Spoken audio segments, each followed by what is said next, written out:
Erev Tov, everyone. Erev Tov. It is Monday night. It is 8 p.m. here on the east side of the United States, here in the diaspora. This is the Maimon Beit Knesset, therefore it must be Zeyde Story Corner. That's right. Zeyde Story Corner, yeah. So, new stories tonight. Yeah, we finished the other book. Yeah, we did. We finished the other book, and now we're on to other stories now. So, first of all, let's see who we have in the chat room.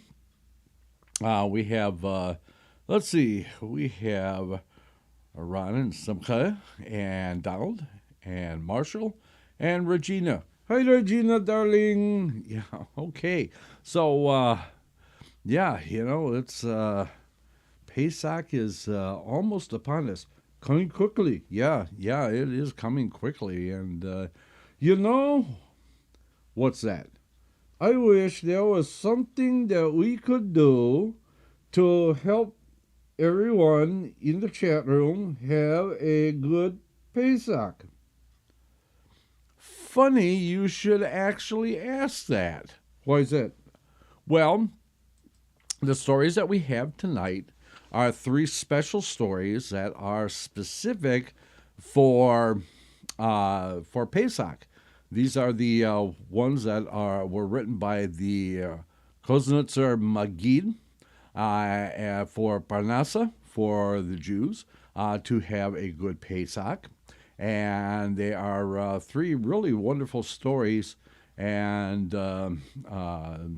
so we're going to be reading those tonight. It's traditional to read those, between Shabbat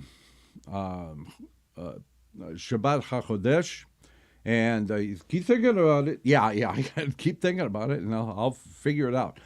Between HaChodesh and Pesach, that everyone should read these stories, so they will have an abundant Pesach. So these are the stories that we are going to be reading this evening, and without further ado, let's go ahead and let's get you on your camera.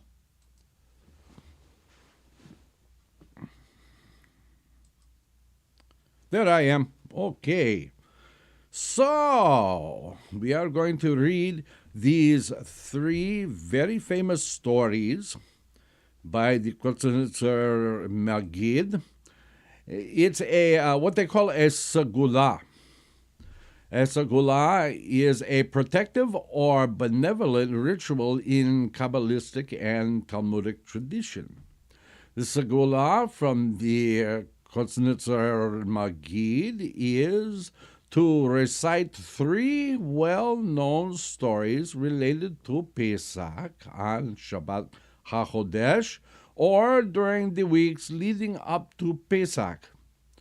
The segula is that these stories will bless the Jewish people with an abundance of provisions and necessities for the upcoming Pesach.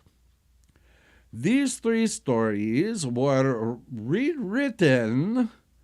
Did you really have to rewrite that? I kind of just added my little touch to it. Okay, well, we'll see how it goes. Anyway, these three stories have been rewritten to add the rabbi's own version of the story and to make them make it a little more appealing to the kinder. Okay. So we start. This first story is called The Barrels of Water. Once upon a time, you couldn't come up with anything more original than that. Well, these stories all start out once upon a time, so I just kind of figured that stick with the tradition. Yeah, kind of stick with the tradition. So we started out with Once Upon a Time, as these stories often do. Okay, well, that's the way it is. Okay, once upon a time, there was a certain poor Jew who was worried that he would not be able to provide for his family for the coming Pesach. Day after day he worried and pondered how he could make enough money to provide for their needs and still have a delightful Pesach.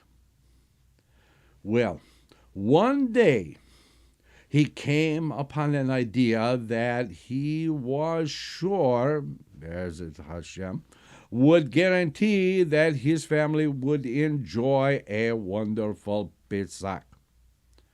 Now, the poor Jew knew that there was a shortage of brandy. Oh, I like brandy. Yeah, I know you do. Sometimes just a little too much. Well, I don't know about that. I like to have a little snootful every once in a while. Anyway, and there would be a big demand for brandy before Pesach. He also knew that none of the nearby towns or cities had any brandy to spare. So, his idea was to search out the next country and purchase brandy there, bring it back and sell it for a profit, and have enough money to supply his family's needs and have a good Pesach and have money left over for the rest of the year. So, he took all his money and the little savings he had put away for Pesach. He asked that Hashem would make his plan successful, and he headed off across the border to the next country to find a place to purchase the brandy. He hitched up his horse to his wagon, kissed his wife and children, blessed them, and left his family, shtetl, and country behind. The poor Jew traveled the strange country from city to city, looking for a place to purchase brandy. But the brandy shortage appeared to affect more than just his local area. Still, he knew his plan would be successful if he had faith and kept confident. After many miles and weeks of searching, he finally found a place that had an overabundance of brandy. So, he was able to purchase enough barrels of brandy to fill his wagon. The poor Jew was overjoyed and thanked Hashem, as we all should. Yes, we all should do that. And thank Hashem for the great blessing and proceed back to his own country, shtetl, and family, and finally home. However, when he reached the border between the two countries, he was told that he did not have the proper licenses to bring brandy out of one country and into the other. He was ordered to leave the wagon there at the border until he could present the proper documentation. Oh my goodness. Sorrowfully and downhearted, he got on his horse and crossed the border back to his own country. He stopped by the side of the road to water his horse and to say mincha prayers. As he prayed, he poured out his heart to Hashem, asking for parnasa and a way to make his plan successful. As he finished, an idea came to him. He suddenly remembered that he was not too far from the house of Rebbe Reb Melech. He quickly got on his horse and traveled to the Rebbe's home. When he arrived, the poor Jew poured out his heart to the Rebbe. The Reb Melech told him to return immediately to the border and tell the officials that the barrels contained only water. And if they doubted it, they only need to taste the contents of the barrel. He did as the Rebbe had instructed him, and when he told the officials to taste the contents of the barrel, to their surprise, it was only water, and the Jew had told them the truth. Now, the officials did not understand why the Jew came all the way just for barrels of water, but they returned the barrels to the Jew and sent him on his way. Now, the poor Jew was even poorer. He had spent all his money, and all he had to show for it was some barrels of water. And there was certainly no shortage of water where he lived. The poor Jew returned to the Rebbe crying, "Now, how will I ever provide for my family and for the holiday? The barrels of brandy were my only way of earning a livelihood, and now they are full of water." The Reb Melech asked him, "Have you so little faith in Hashem? Go out and taste the contents of the barrel." To the Jew's great delight, the barrels were again full of brandy. The poor Jew returned home. He sold the brandy at a great profit. When the nearby towns and villages got word of the brandy, they all traveled to the shtetl to purchase brandy and other things the people had to offer. The entire shtetl had a very profitable week before Pesach. The poor Jew, now a rich Jew, invited his friends and all the poor in the shtetl to celebrate the Pesach with him and his family, and the entire shtetl celebrated the Pesach in abundance. And there you go. That is the first story. Okay. Good story, huh? I thought it was pretty good. Pretty good? That was a wonderful story. Not as good as the last story, but it was pretty close. Okay, we'll see. Okay, so why don't you go on with the next? Okay, the next story is called The King's Ring. Well, I see Veronica has joined us. Good to see you, Veronica. Okay. So, The King's Ring. There once was a king who had a very precious ring that he wore constantly. One day, while the king was out hunting, he lost the ring. Oh my goodness. Or so he thought. During the hunt, the king and his entourage, how's that for a word, entourage? Yeah, that's a big word. That's a buck and a quarter word, if nothing. Okay, so let's get back to the story. Okay, anyway, so the king and his entourage stopped to eat. After eating, the king went to wash his hands in the nearby stream. And the ring had slipped from his finger without his notice. Now, one of his advisors had come to the stream after to wash his hands, and lo and behold, he saw the king's ring in the water. The advisor thought to himself, "If I keep the ring, I can sell it and be a very rich man and not have to serve the king any longer. Looking around, what are you doing? I'm looking around. I'm trying to do a visual representation of the story. Oh, why don't you just worry about the story, and we'll worry about let the people just imagine it.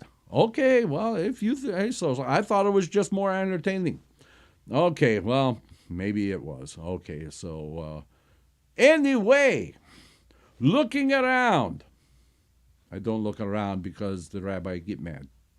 I'm not going to get mad. I just thought it was just, okay, let's go on with this story. Okay, isn't that what I've been saying?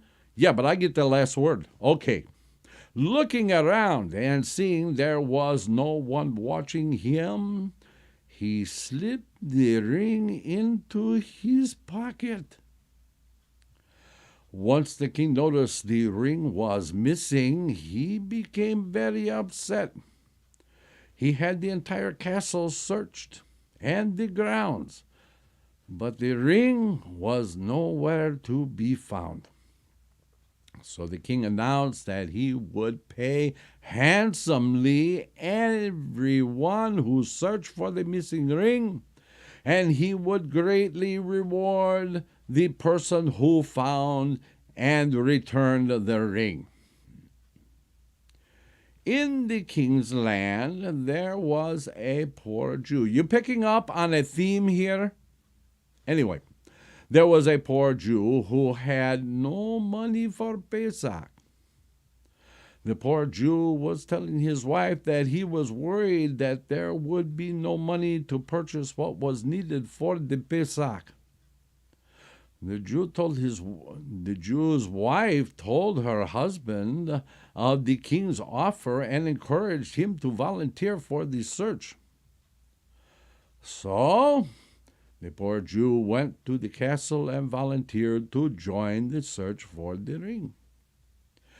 Each day, all those who searched were paid handsomely, and each day the Jew took the money home to his wife, who put it away for the Pesach.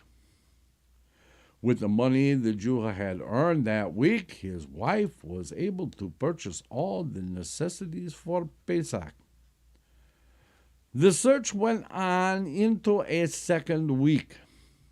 The poor Jew, being a generous man, told his wife, "Since we have more than we need for Pesach, I will continue searching for the king's ring, and we will be able to invite many guests for the Pesach Seder this year."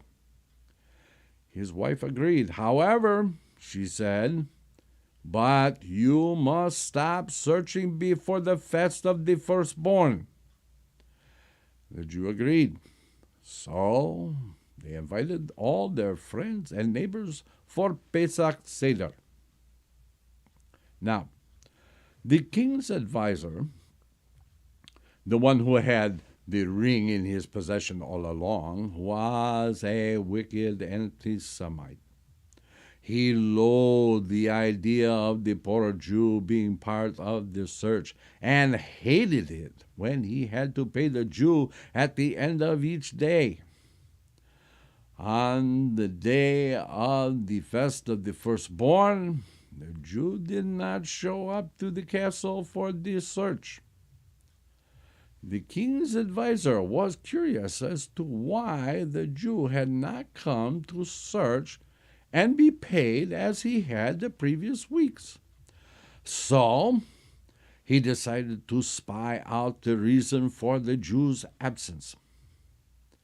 It was the first night of Pesach Seder when he arrived at the Jew's home. He peeked through the window and saw the Jew and his guests eating and drinking and not searching for the king's ring. The king's advisor saw an opportunity to throw any suspicion off himself and rid himself of the Jews at the same time. The advisor ran back to the palace. Your Majesty, he cried. You've been fooled. The Jew you have been paying to find your ring had your ring all along and is holding a banquet to celebrate how he has fooled you. The king could not believe it. He had always thought good of the poor Jew. This cannot be, said the king to his advisor. He is an honest and good man. The advisor said, I'll show you, if you will follow me to the home of the Jew. And with that, the king followed the advisor to the house of the poor Jew. When they arrived, the king and the advisor peeked in the window. There was the Jew at a table full of guests, eating and drinking like a king. Still, the king was reluctant to think bad of the Jewish subjects.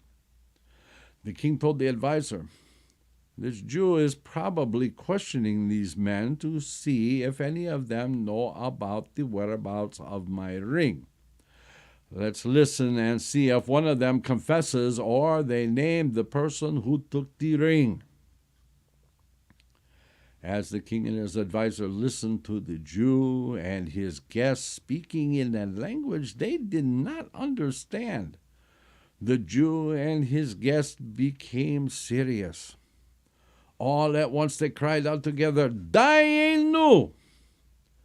The Jew would say some more words, and all the guests again would cry out, Dayenu! The king looked over at the advisor, and the advisor turned pale. The advisor's name was Dayenu. The king stood up and roared, Who stole my ring? Just then all the guests cried out, Dayenu! The king commanded his royal guards to seize the advisor. The king had the home of the advisor searched, where they found the king's ring. They jailed him, and he confessed to stealing the king's ring. And the Jew was richly rewarded, had all he needed for Pesach in abundance. Okay, good story. Not as good as this next one, but it was a good story. Okay, what are you doing there? I'm just making sure that the light stays on. The light stays on? Yeah, it's on a timer. Oh, okay, well, if that's what you have to do, I guess that's what you have to do. Anyway, can I go on with the next story without being interrupted by you waving your arms? Yes, you can. I think we're all set there. Okay, I'm very happy for you now. Okay, so the last story is my favorite story of the three. I think you're going to like it. This story is called The Poor Jew. What else is it going to be? It's going to be The Poor Jew, right? The Poor Jew, the Poretz, and the monkey. A long time ago, there was a poor Jew who worked very hard for his landlord, the Poretz. The Poretz took great pleasure in trying to provoke the Jew in one way or the other. One day, the month before Pesach, the Poretz came up to the poor Jew and said, You are very fortunate to have me to depend on for your livelihood. Otherwise, you would starve. The Jew was a simple and pious man, and in his simple way he answered the Poretz, saying, I do not understand what it is you are saying. There is a God in heaven, that is for sure, and God provides for all his creatures. And I thank him every time thank him for everything I have. So, I am not worried about my livelihood.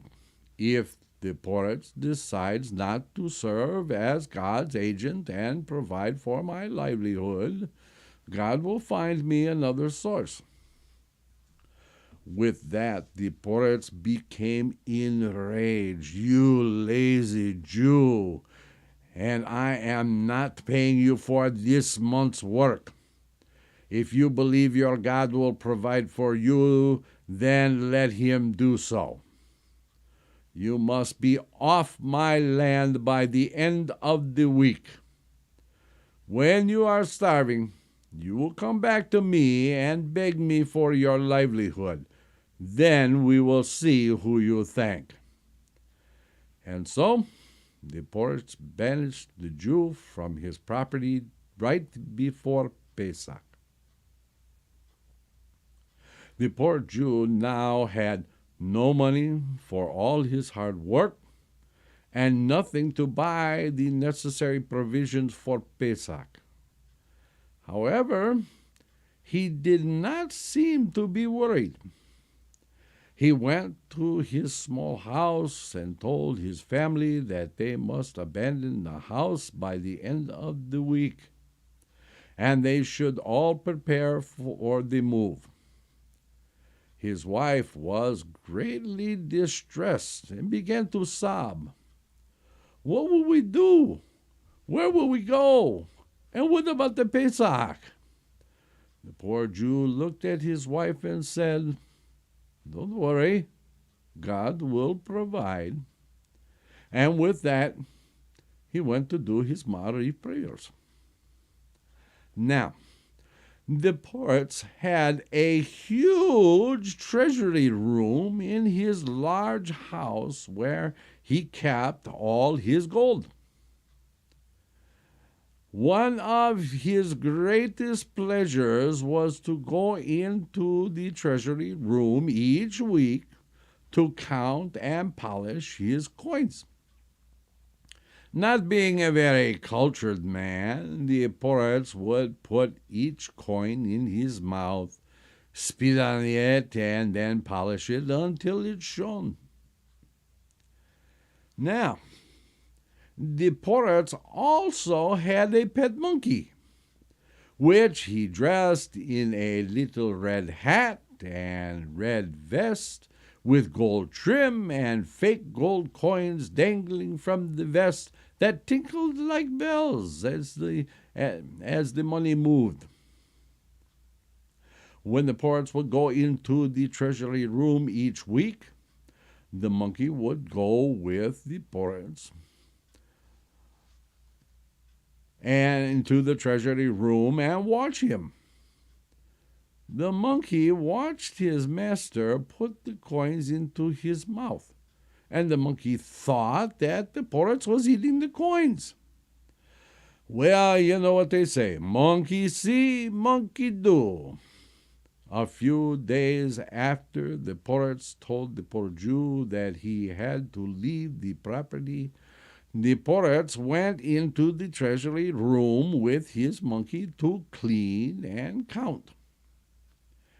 As he was cleaning the coins, one of the servants came to the room and told the poets that a messenger had arrived with a message from the king. The poets left the room annoyed, leaving the monkey behind.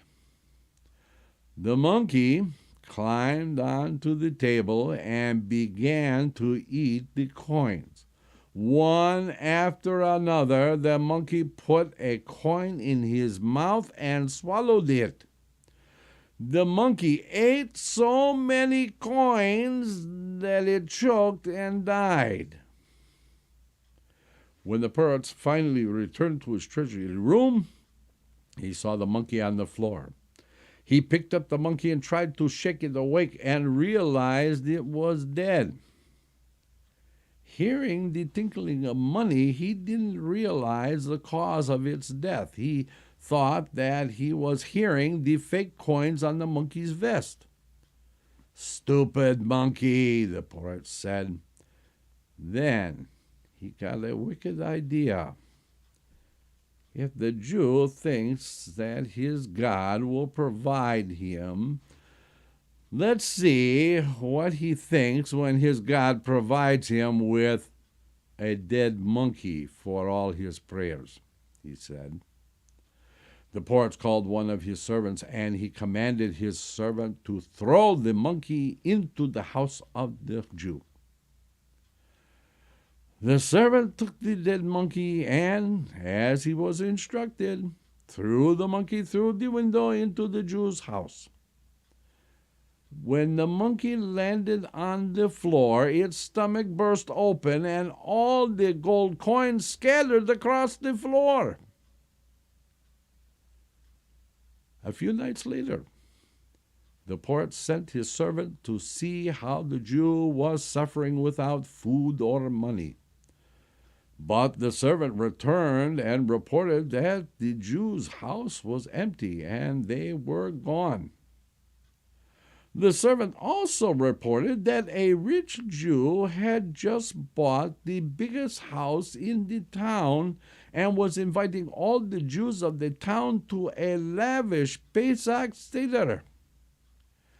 Just before Pesach, the poets went to visit the rich Jew and found it was the poor Jew that he had banished from his property.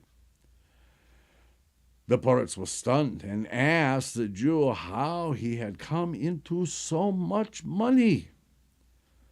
The Jew told the poets that they had been packing up the house to leave when suddenly someone threw a dead monkey into the house, and the monkey was full of hundreds of gold coins. The poets then lowered his head, dejected, and admitted, "Now I truly see that it is your God who provides for all." Thus, the Jew was able to buy an abundance of provisions for Pesach.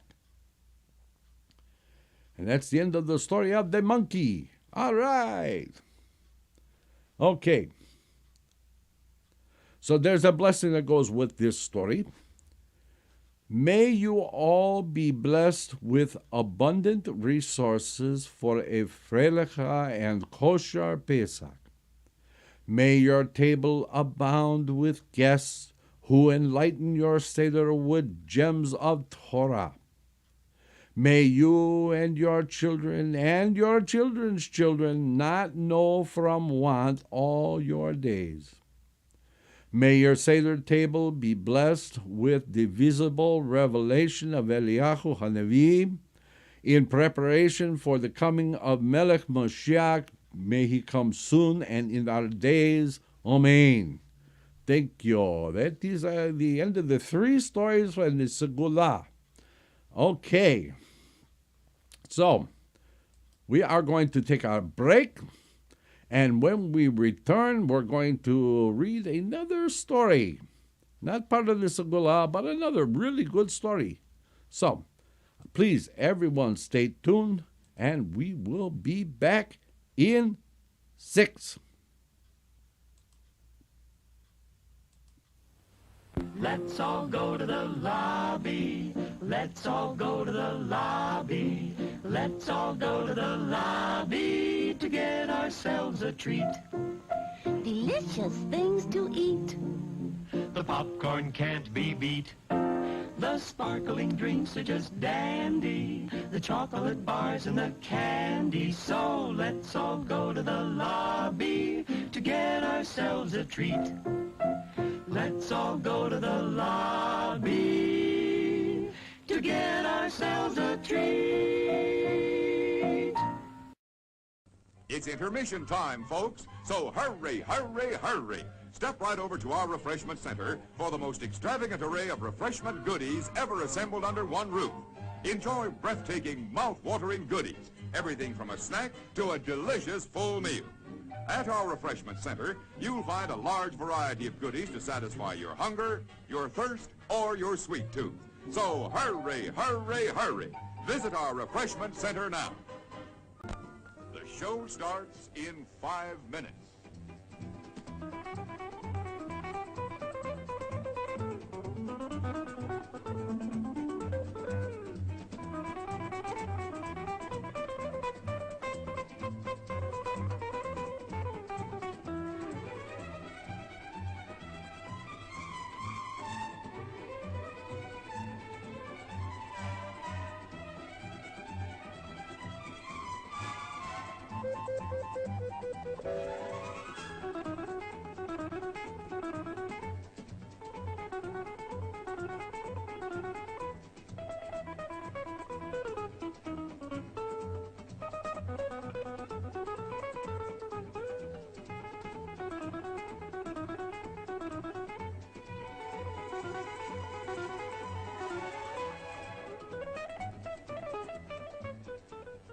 The show starts in 4 minutes.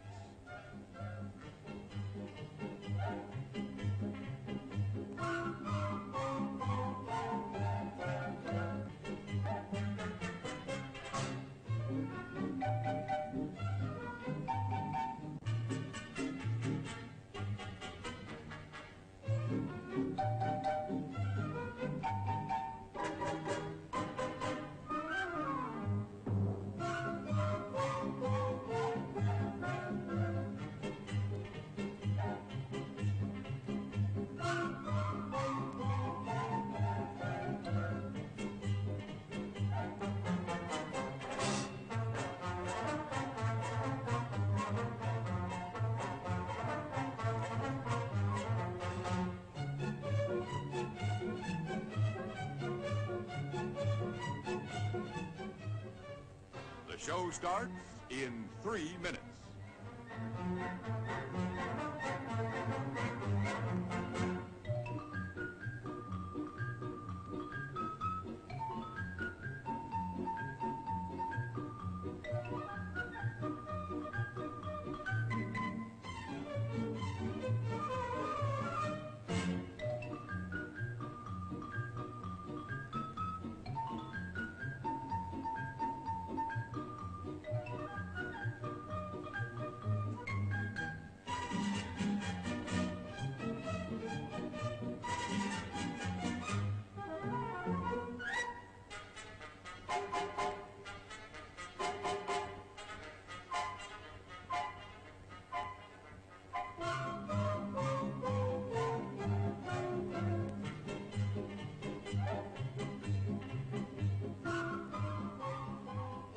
The show starts in 2 minutes.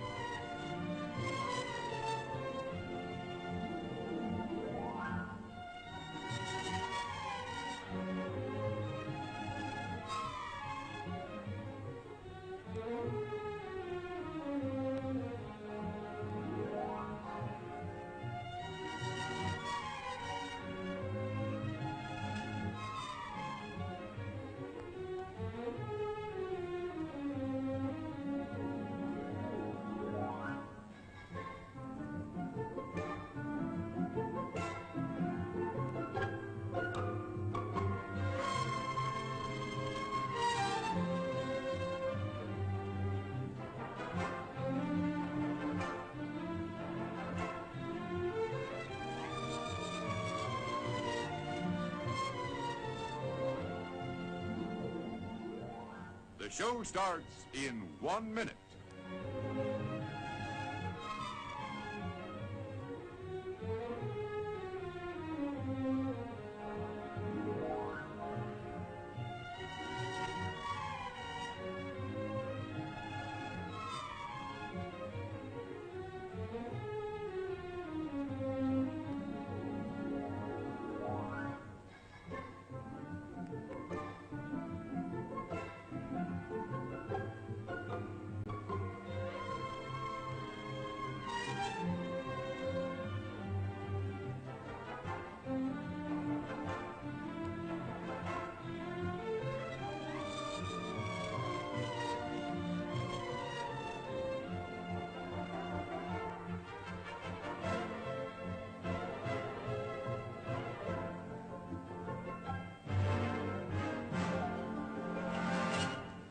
And now, on with the show. And we are back. Okay, so we go on with our stories now, huh? Okay. This next story is called Rabbi Israel, the Ritzin's Advice. In the Middle Age, a middle-aged Jew, not a Hassid, once came to Rabbi Israel Ritzin. This Jew was a businessman who happened to be traveling through Ritzin, and so, out of curiosity, came to Rabbi Israel. When they met, Rabbi Israel told him, according to your note, you spend most of your time traveling. So you must know the following. The verse states, prepare yourselves for the journey. The word for prepare, tachin, is an acronym for 4 words. Tefillin, kikar, yin, ner, which means tefillin, bread, wine, or schnapps, or maybe a little brandy, huh? Well, it says schnapps. Yeah, but I like brandy. I know you like brandy. And the lamp. When a Jew travels, he must take these 4 things with him. The Jew obeyed.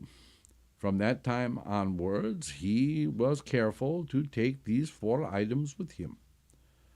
A short time later, one evening, he rode up to an inn. The innkeeper took care of the horses and brought him to a room, gave him his supper, and prepared his bed. After the meal, the Jew took out a Gemara and sat down to learn.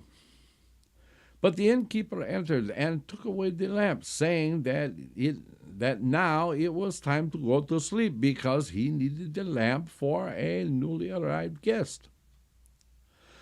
But this didn't bother the Jew. He pretended to lie down and then surreptitiously looked around the room with his own lamp. He noticed that on the wall right by the pillow was a round hole. He locked the door and hid himself. A while later, the light came on in the other room. The Jew peeked through the hole and saw the innkeeper drinking heavily, as though to steel himself. The innkeeper then took a loaded pistol, put the barrel through the hole, and shot where the Jew's head would have been if he had been asleep. But instead, the bullet lodged itself in the opposite wall. Then the innkeeper laid down to sleep. The Jew realized that in his way the innkeeper killed all his wealthy guests. He would shoot them and then, before daybreak, bury their bodies in his house. The Jew wanted to open a window, but it was locked. Then a group of peasants came to the front door and knocked. The innkeeper didn't want to answer. But the Jew called out and through the window, told the peasants what was going on. The peasants broke open the door and made their way to the Jew's room. There he showed them the bullet lodged in the wall. They tied up the innkeeper and summoned the police, who found many murdered people in the cellar. And so they immediately arrested the innkeeper. The Jew immediately went to Ritzin and thanked the Rebbe for saving his life and also for discovering the murderer. And he became a follower of Rabbi Israel of Ritzin. Hasidim tell of a similar event that occurred with Rabbi Israel of Ritzin's the father of his son-in-law, Rabbi Chaim Kassever. Once when Rabbi Kassever took leave of Rabbi Israel, Rabbi Israel told him, Mechotan, it might be that you will pass a man laying on the road with two crutches next to him, next to a small forest, crying. Watch out. He might in fact be a murderer. And indeed, near a small forest in the middle of the highway, the coach passed a crippled man with crutches. He began begging and wailing that he had been robbed and left in the middle of nowhere. Rabbi Cassavera remembered Rabbi Israel's parting words, and he commanded that the coachman race the horses. Looking back, the people in the wagon saw how the crippled man got up and began running after the coach. Unable to catch up, he threw one of his crutches into the wagon. And with God's help, they were saved. May their merit protect us and all Israel. Okay. It's a short one, but still, not bad. Okay. Let's see. There's another story here that I wanted to read, but I'm not sure if I can find it or not. May have to wait till next week, huh? It's a long story, isn't it? Yeah, it's quite long. It looks like a two-parter, isn't it? Yeah. Okay, I can't find the story, and all the rest of the stories are pretty long, so we are going to have to wait until next week to read in this book, which is called Chassidic Stories Volume 2. Okay, so with that, we're almost done with our time anyway, so tomorrow night is at 8 p.m. Eastern is the Rabbis Discuss, and they will be discussing once again the Behir on Wednesday night. Yeah, that's Wednesday is after Tuesday, right? Yes. So far, it's always followed Tuesday. Yeah, okay. So Wednesday night is the Torah study with Rabbi Ariel and Rabbi Ansel, and then that's also at 8 p.m. Eastern. On Friday night is Kabbalat and Ma'ariv, the Shabbat service, and then on Shabbat morning at 10 a.m. Eastern is Shachrit Musaf, and then right back here next Monday for more stories on Zeyde Story Corner, and until the next time, we will simply say, Leila Tov.